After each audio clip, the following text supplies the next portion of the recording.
إلى نوح سلام الله على نوح. نوح فقط رسالته بقومه 950 سنة.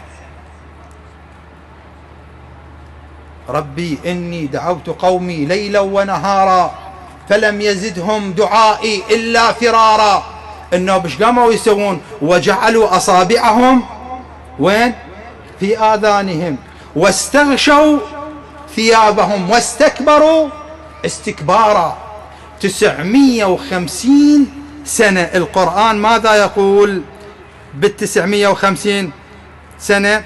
قال فلبث فيهم 1000 سنة إلا 50 عاما. بعد الطوفان كذلك نوح سلام الله عاش. روايات تقول تقريبا 2500 سنة نوح سلام الله عليه عاش.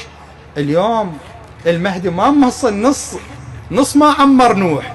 نوح 2500 سنة تقريبا، والإمام المهدي شقد لحد الآن 1192 سنة. بعد يونس سلام الله عليه بعدما سقط في البحر والتقمه الحوت، ماذا يقول القرآن؟ فلولا أنه كان من المسبحين للبث في بطنه إلى يوم يبعثون.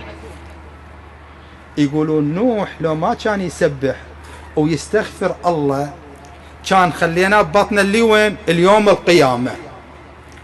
مخلينا ميت لو حي؟ لا، حي. عقاب لأنه ترك الأمر الإرشادي. للبث في بطنه إلى يوم يبعثون. الله أكبر. اليوم القيامة يظل عايش ببطن الحوت.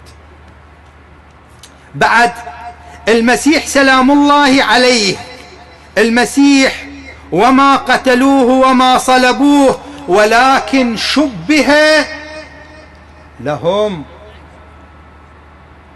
شبه لهم. المسيح انت مو تقول بعقيدتك والقرآن الكريم المسيح ايش قد صار له؟ 2000 سنة 3000 سنة. المسيح لحد الآن ايش بيه؟ عايش. القرآن يقول مو أنا أقول. يقول وما قتلوه وما صلبوه ولكن